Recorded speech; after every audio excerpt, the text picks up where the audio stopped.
Nako, tila yata nagdadalawang isip na ang Malacanang at itong si Boying dito sa paghain ng warrant of arrest kay Senator Dante Marcoleta.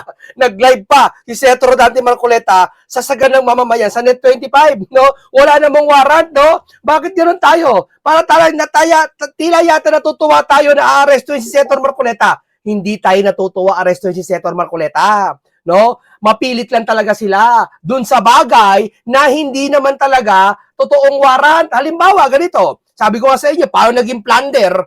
Yung perang hindi naman sa gobyerno, kundi pera ng private citizen, no? Kaya ang hirap, mabigat sa kanila, hiyain yung warrant of arrest, di ba? Kaya ngayon, iniisip nila, nagdadalawang isip sila, dahil akala nila tapos na yung rally.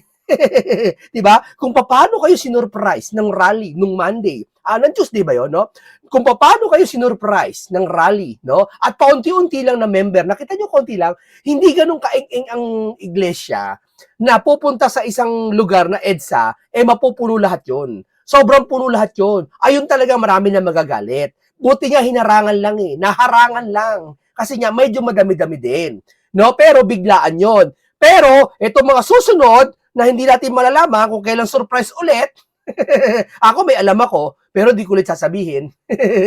Di ba nakaraan, sabi niyo, fake news ako, may rally na malaki. Ayaw niyo maniwala. O, binigla kayo. Diba? Pero hindi naman malaki. Pero may kalakihan din yung kumpara sa iba. Kumpara mo sa mga makakaliwa, na galit, hindi sila galit na galit, mas malaki yung INC rally sa EDSA. Pero, ano lang yun, 10% lang yun, di ba? May tinatawag na the big one, di ba?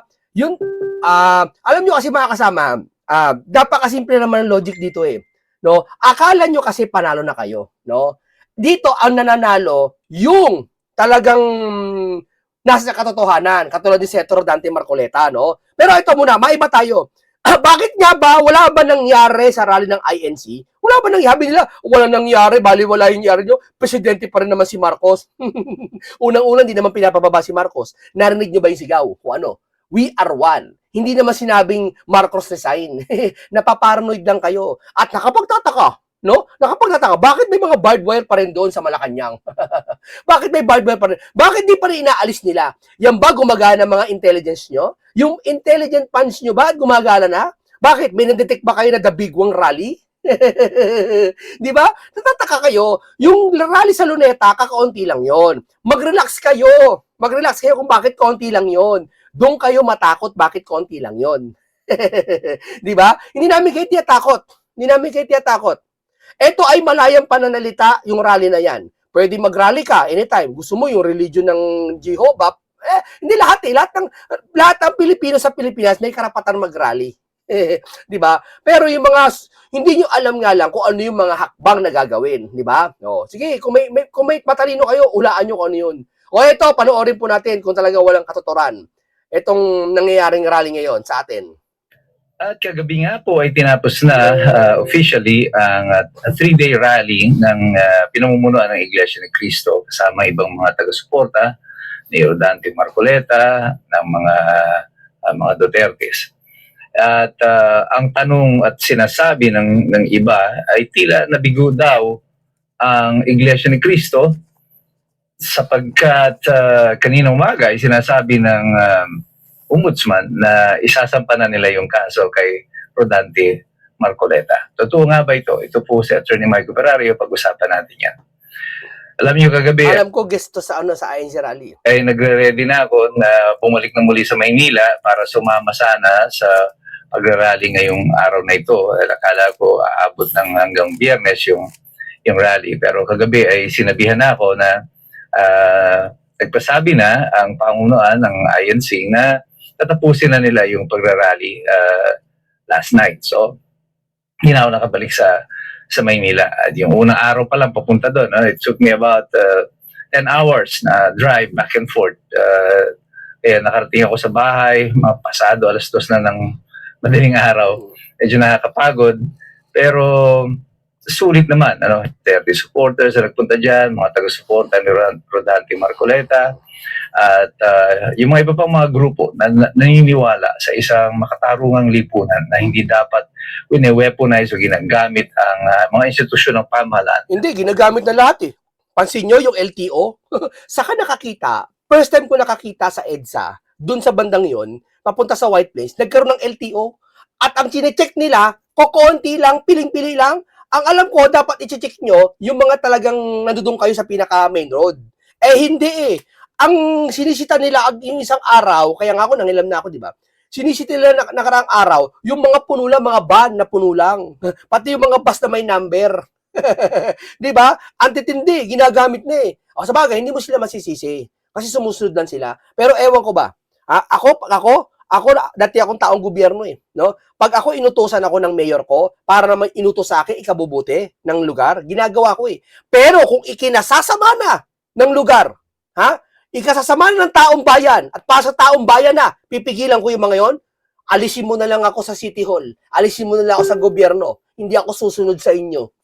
Ganito to mga to, walang paninindigan eh. Ang kakapal ng mga pagmumuka, di ba? Perang taong bayan pinapasahod sa mga empleyado, sa mga staff diyan, sa mga otoridad, hindi nyo sinusunod nyo yung amo nyo. Dapat ang amo nyo, taong bayan. Bakit? Ang taong bayan nagpapasahod sa atin lahat diyan sa gobyerno. Di ho ba? Hindi yung kuman ng hepe mo, oo. Pero kung halimbawa yung kuman sa'yo, hindi na maganda, mag-isip-isip naman kayo. Di ba? Tama ba yung may mga nahuli sa probinsya? Di sa akin galing to, May mga nahuli sa probinsya, binayolation, wala namang violation. Dadalhin, i-impound, wala namang mapakitang kaso, ano kaso, i-impound. Diba? Ginagamit niyo yung ahensya. Papayag kayo, yung ahensya na yan, hindi kanila yan. Sa taong bayan yan. Kapag sila bumaba sa termino, yan pa rin yung ahensya na gagamitin sa susunod na termino. Ibig sabihin, hindi kanila yan. Huwag silang umasta na parang kanila yan, ahensya. Di ba? Para gagamitin laban sa mga mamamayan ito. Anong na-accomplish ng Iglesia ni Cristo? Well, for one, the Iglesia ni Cristo has put on notice this government na hindi uubra itong ganitong sistema na hindi sila i-oppose ng mga mamamayan.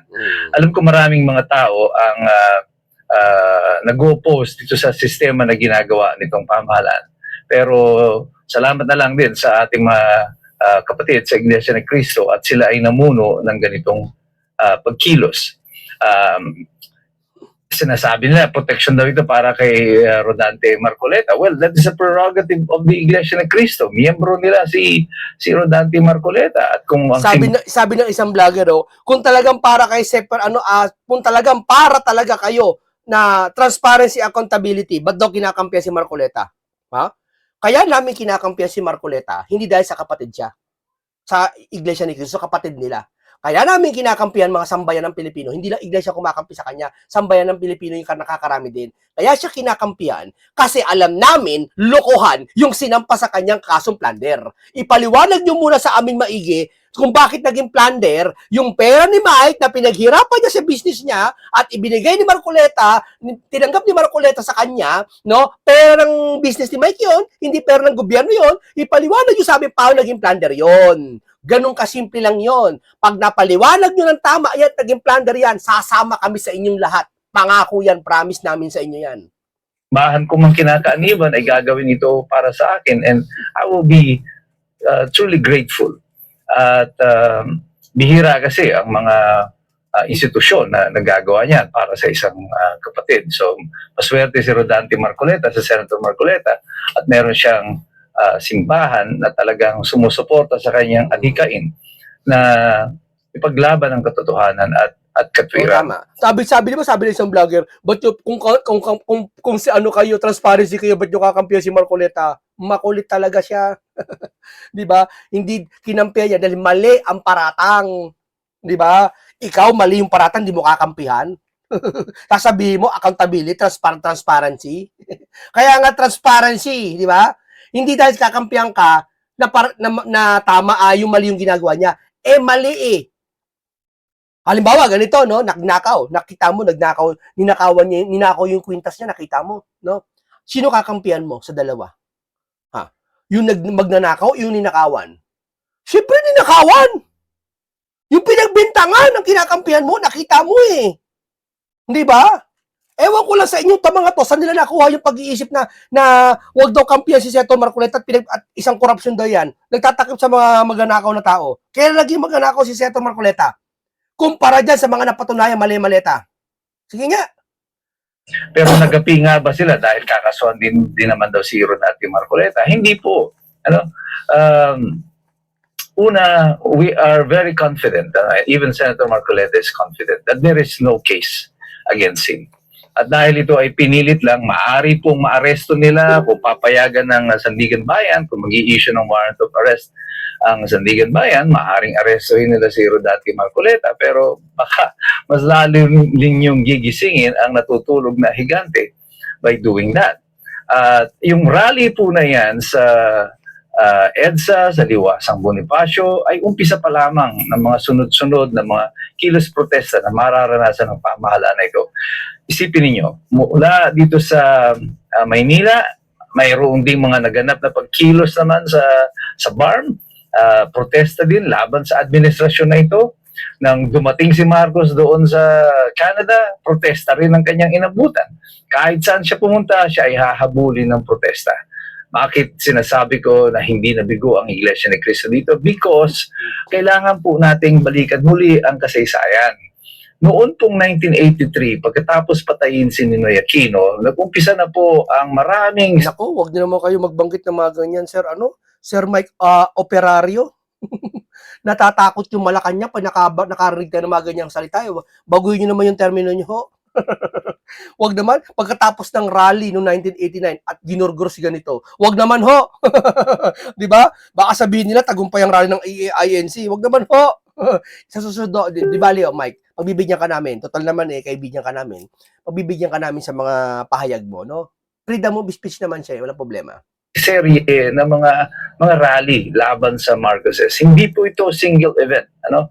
Kaya sa unang vlog ko pa lang, no, sa umpisa pa lang ng kilos protesta dito sa EDSA, sinabi ko na sa inyo, hindi ako naniniwala na dahil dito ay bababa ng kusa si Marcos. Hindi po nila gagawin yan. Wala naman May nakita ba yung gagawin ng INC yan? Kung gusto niya pababain si Marcos sana, di sana doon nila sila iwasan mas malapit sa Malacanang. At kung talaga gusto pababain ng INC si Marcos, di sana doon sa Luneta at nag-schedule ng malaking rally. Hindi yung biglaan. Kayo naman, Hindi nyo ba napansin kung ba't biglaan? Secret! Kung bakit biglaan. Ayokong sabihin. May bagay kayong hindi naisip ko na nabanggit na sabi sa akin. No, hindi ko sasabihin sa inyo kung ano yon. Bakit biglaan? Isang palaisipan sa inyo, mga lito kayong lahat. Mga takot, mga lito lahat kayo. Masyado po silang makapalamuka. At, hindi, doon pa lang sa rally na yun, panic mode na sila. Binarikadahan yung Malacanang. Nung lumapit sa Malacanang, lalong kinabahan sila. Kailangan nila na manatili sa kapangyarihan at hindi nila basta iiwanan yan. They are not gonna give that up without a fight.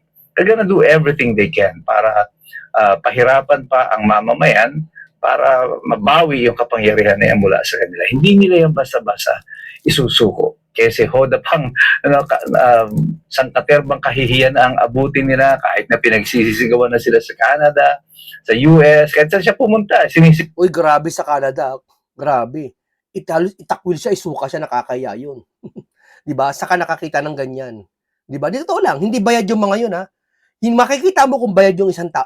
Kasi ito mga to, pag kumilos yung mga tao, akala nila lagi bayad. Lahat na lang sa kanila kasi nasanay sila na kumikilos bayad. Kaya akala nila pag may nagprotesta, bayad lahat. INC niya, konti na lang ibabayad. Kung ang INC babayaran man lang, halimbawa, palagay mo, binayaran ang INC, no? Hindi mauubusan ng pera ang INC kababayad kung sakali lang. Ha? Ang INC, talaga napakaraming pera niyan. No? Sa madaling salita, kaya konti yon, may isang sikreto dyan na hindi nyo pwede malaman kung bakit konti yon. At kung bakit biglaan yon. Ha? Etong mga to, hindi abot ng kanilang kaisipan yung mga nangyayari sa kanilang kapaligiran. Ang abot lang nila, tirahin ng mga Duterte at pahirapan yung mga tao nag-iimbestiga sa flood control issue. Yun lang kaya nila. Pero, yung mag-create ka ng plano para mahuli yung big fish, ha? Anong gagamitin mo? Pain po.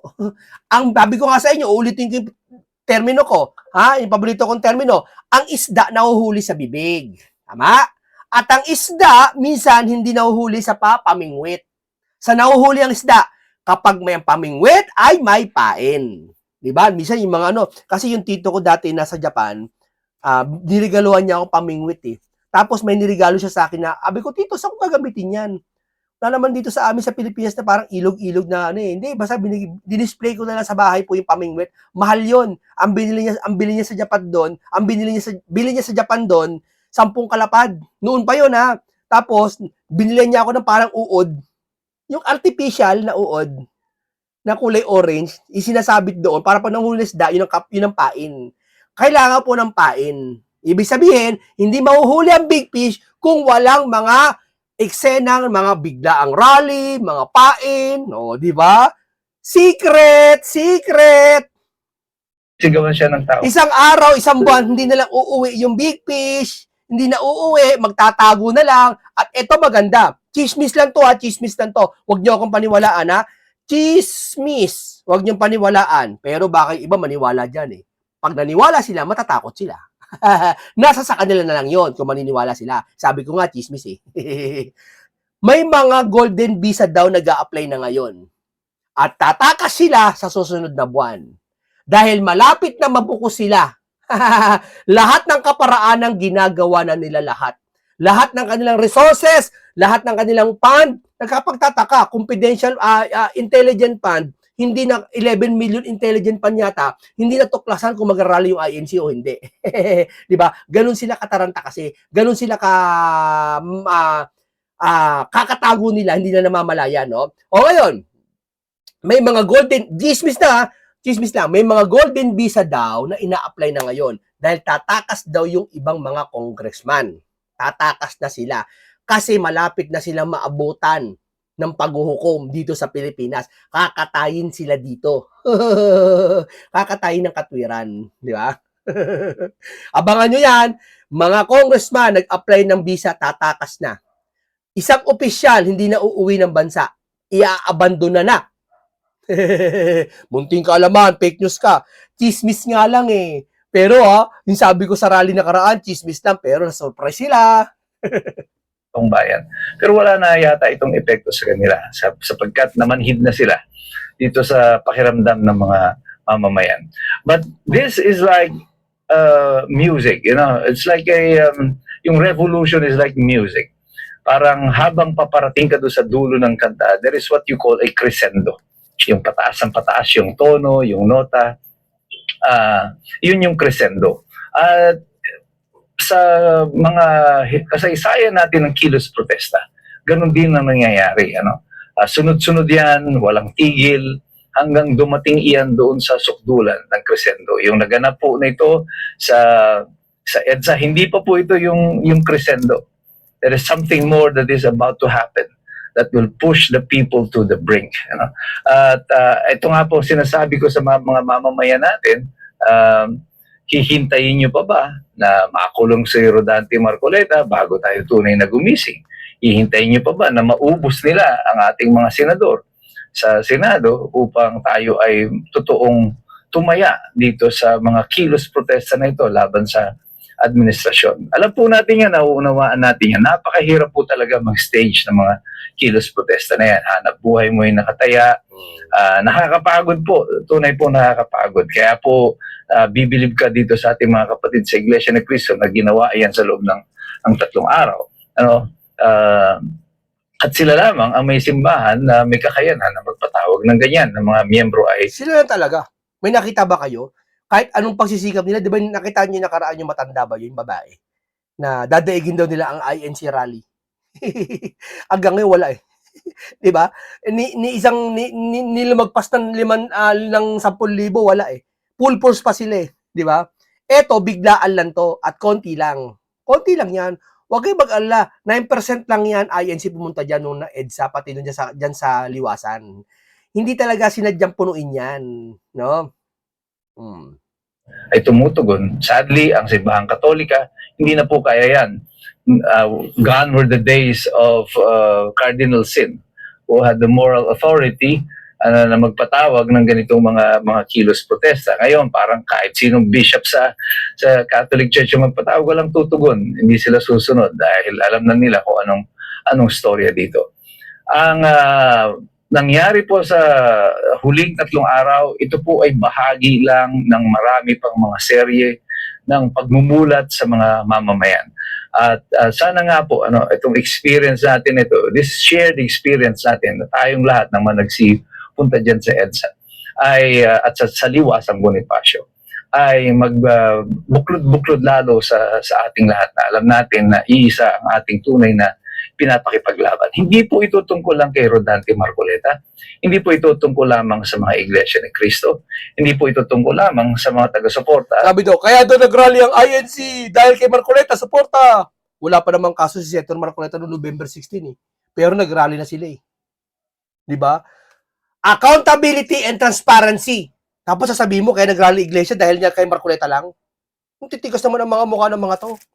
Hindi kasi kayo nagsusubaybay. Yung galit nyo kasi ang pinaiiral nyo. Noong palang November 16, 2025, nag-rally na ang INC sa Transparency and Democracy, for Better Democracy. Ayan niya, di ba? Andiyan pa sa screen ko. Ayan, Ayan po, hindi ko tinatanggal. Rally, Transparency and Better Democracy. Yan yung mula pa ng November 16 yan. Ngayon, naabutan na naman yun ng rally. Kaya yan ang aking resibo na talagang nag-rally ang INC, hindi kay Marcoleta. Nag-rally yan para sa accountability kasi sa flood control, hindi maimbestigahan, ayaw ni Pinky. Tapos ngayon, sasabihin nyo sa amin, bakit munting kaalaman? Nag-iimbestiga naman sa flood control, Bakit? Si Boying naman, kinasuhan pa nga si Martin, sa 18 Maris, ang galing yung, yung kaso sa kanya. Ngayon na lang yan. para may masabi kayo, nag-iimbestiga kami sa flood control. Ngayon na lang yan. Pero nung si Pinky, 9 na buwan. 9 na buwan. Sabi ko nga, 9 na buwan, nakabuo ng tao eh. Yeah? Hindi nag-imbestiga, wala kayong ginawa. ICI, wala kayong ginawa. Diyan sa ICI na yan. Display yan, budol yan. Sabi ni Atty. Vic Rodriguez, budol yan, budol. Yung ICI na yan. Diba? O kung totoo yung ICI, yung video ng ICI na pag-imbita kay Sandro pati kay Martin, ilabas nyo sa publiko. Sige nga, kung hindi budol yan, ba't ayaw nyo? Kung meron, di ba? Kung merong video, ilabas nyo nga. Ano yan, confidential? Confidential ba yan? Kami nagbabayad dyan, yung pera, yung ICI na investigation, na infrastructure investigation na yan, pera namin ang pinanggasos dyan, bayad namin. Hanggang ngayon, sikreto pa rin yan. Hanggang ngayon, ghost pa rin yan. Sige nga. Di ba? Karapatan namin malaman ano laman ng ICI na yan. Hindi nyo sinasabi. Basta lang kayo, biglang malalaman namin, may kaso na si ganito, makukulong si ganyan. Paano kami maniniwala? Tapos gagawin yung state witness yung maraming sangkot sa flood control issue, gagawin yung state witness, harap-harapan. Tapos pag si Diskaya, ginawang state witness, sabihin nyo kakampi ni Marcoleta? Tapos si Marcoleta ngayon, kukulong nyo? Antitindi nyo, lahat ng pabor nasa inyo lagi. Di ba? Ni Rodrigo Duterte.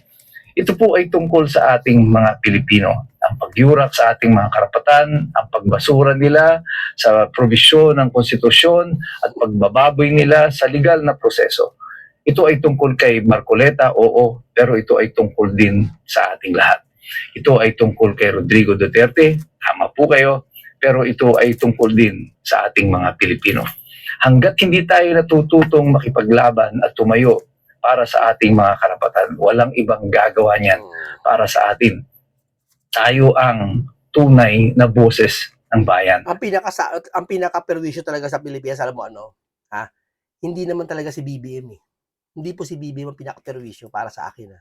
Hindi siya. Yung mga nakapaligid sa kanya. Totoo yan. Ako nakikita ko. May puso pa rin si BBM eh. Tao pa rin siya eh. Pero yung isa, 2, 3 na nakapaligid sa kanya, wala ng puso akong nakikita. Totoo lang yan. Sa totoo lang, ako mahilig ako magbasa ng Biblia. Kaya nagkaroon ako ng kakayahan na makita minsan kung yung tao nadidiktahan. Di ba? Dapat di ka nagpapadikta dahil si Marcos kailanman hindi nagpadikta kay Imelda. Handaan mo yan. Alam nyo na kung ano ibig kong sabihin. At kailangan matuto tayong magsitayo sa ating mga paninindigan, sa ating mga karapatan. Pero tandaan po natin yan, lagi lang po tayo makikilaho, lagi tayong magmamasid, palagi tayong mag-aaral, sapagkat mahirap makialam ang taong walang alam. Totoo yan. Hindi lang walang alam, boss. Dadagdagan ko, boss. Okay lang? Hindi lang po mahirap mangilam ang taong walang alam. Yung walang karunungan. Dahil kung pag may kaalaman ka, mag-review ka lang eh. Pwede ka na magkaroon ng kaalaman eh. Pwede ka na sumabak eh. Pero kahit anong review mo, basahin mo man ang buong libro. Kung wala kang karunungan, iba ang wisdom sa knowledge, ha? Pag wala kang karunungan sa utak mo, ha? Hindi ka makakaramdam ng pag-ibig sa puso mo, dun sa kausap mo, wala kang maibubuga sa kanya. Etong mga sinasabi ko sa inyo, hindi to kaalaman. Purong karunungan to sinasabi ko sa inyo. 'Di ba?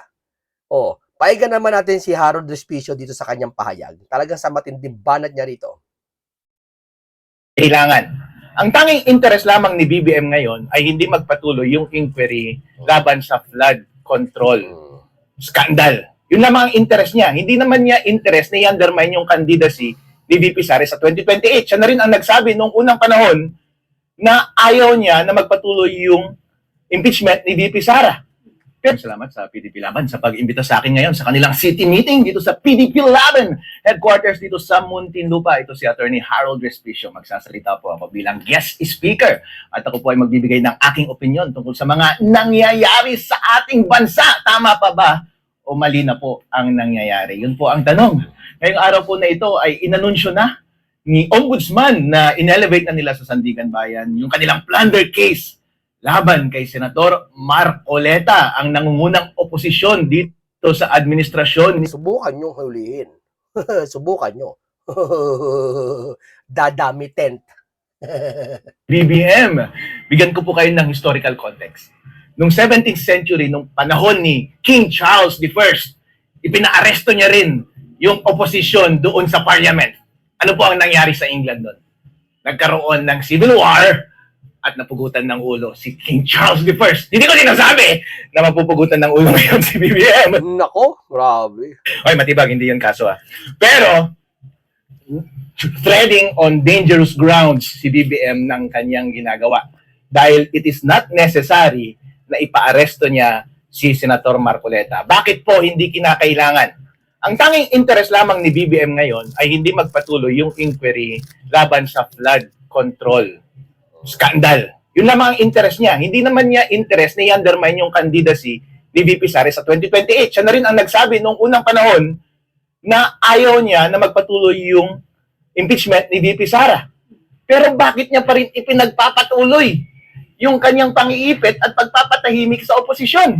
Kasi po, as far as silencing the opposition is concerned, nasolve niya na po yun. Bakit po? Dahil po, yung majority ng Senate, ang power ng Senate, ay wala na po sa side ni Marcoleta. Kampi niya na po yung Senate at kampi niya na po ang House.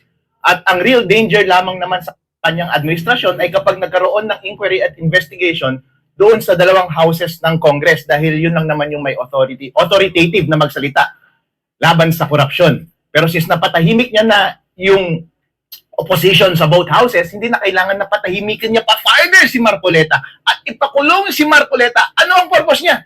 Ang purpose niya ay para hindi makapag-cross-examine si Marcoleta sa impeachment ni VP Sara. Oh, hadlang sa kanila si Senator Marcoleta sa impeachment. Isang napakalaking tinik at hadlang sa kanila si Senator Marcoleta sa flood control at sa impeachment at sa lahat ng bagay. Handaan niyo yan. Dahil si Senator Marcoleta lang ang lumalaban at may utak. Diba? At hindi nagpapadikta dyan sa mga politiko dyan, sa mga taas at Malacanang. Wow, BBM, I think that is ill-advised. That is ill-advised. Bakit? Wala kang personal interest doon eh. Naiintindihan ko na meron ka pang personal interest doon sa pagpapatahimik ng investigasyon laban sa flood control kasi involved ka, di ba? Kasi sa lahat ng investigasyon natin, ang lumabas, ikaw ang mastermind. Ikaw ang tinuturo ni Zaldico, ikaw ang tinuturo ni Romualdez, at yung sinasabi nating mga bodyguard ni Zaldico, ikaw ang tinuturo. Kaya naiintindihan ko kung patatahimikin mo yung investigasyon laban sa flood control. Pero para suportahan pa yung impeachment ni VP Sara Duterte, hindi ko maintindihan bakit patuloy mo pa rin iniipit yung mga sumusuporta kay VP Sara Duterte because it is against your interest. Bakit po? Number one, hindi ka tatakbo sa 2028. Pangalawa po, ano mo kuha mong benefit niyan, lalo na't alam mong nasa side ni VP Sara ang sentimento ng taong bayan. Paano po masasabi na nasa side ni VP Sara ang sentimento ng taong bayan? Pangatlong attempt nyo na po ito na i-undermine yung image ni VP Sara at pamilya Duterte. Ang una po, yung unang investigasyon pa noon, nung bago mag-eleksyon ng 2025, tinira nyo si VP Sara. Pangalawa ay yung recent House Committee hearing, Committee on Justice, at pangatlo itong impeachment trial.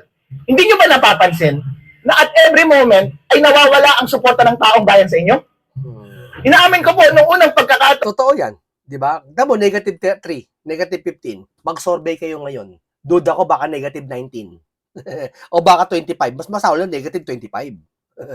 before the 2025 elections, yung sentimento ko nga, personally, ay wala naman akong kinakampihan sa national level. Pero nakita ko po yung totoong metal ni VP Sara Duterte dahil binigyan niyo siya ng napakarabing laban na patunayan ng tuloy ng taong bayan ang kalidad ng kanyang karakter. Kaya po ang lumabas ay kampi siya ng taong bayan. Tapos ang lumabas sa naratibo ng administrasyon ni BBM ay puro korupsyon. Doon po sa Committee on Justice, ginawa niyo ulit yung pag-undermine ng kanyang image. Kumampi ba sa inyo ang taong bayan? Hindi po. Saka hindi, pasinin niyo yung mga page. Mas maraming kumakampi kay Marcoleta kaysa sa mga sa mga ginagawa nila. Sila konti lang kasama yung mga trolls. Yun talaga totoong trolls. Kasi kita mo naman yung mga friend, 2 lang, 3 friend lang, kagagawa lang ng social media. Totoo lang. Yung mga nagko-comment, totoong tao May mga logo pa nga nila Totoong tao talaga. May mga karga pambisang pamilya nila Di ba? Niyo po yan noong lumipat nga yung majority ng Senado papunta sa side ni VP Sara. Dahil marami sa kanila ang magre-re-eleksyon. At alam nila na ang susunod na power ay si VP Sara. At kapag hindi nila i-align ng mabuti ang kanilang interes, sila mapro-prosecute sa susunod. Kaya BBM, baka ikaw rin ang mapro-prosecute sa susunod. Kaya yun po ang nangyari. Ngayon po, uulitin yun ulit. Yung pagsira ng kanyang imahe. Sa pangatlong pagkakataon, sa tingin niyo po ba magiging epektibo pa rin? Hindi na po magiging epektibo. Bakit po? Kasi i-recycle nyo lang na. Okay, dito tapos na to, wala na. Maraming salamat sa inyo. Ganito lang po, isang komentaryong punong-puno ng kaalaman at karunungan at makabuluhan talakayan naman ang aking hinatid sa inyo. Isang masustansya, lesson learned ang pag-uusap na to. No, dito talaga nakita natin na buti na lang may katulad natin na naghahayag ng katotohanan. Hindi naman katotohanan lang din 'tong hinahayag natin 'Di ba? Ito talaga binubuking talaga sila 'Di ba? Yung mga bago pa lang planuhin sinasabi na natin dito 'Di ba? Okay, maraming salamat. Ganito lang po, paalam po sa inyong lahat.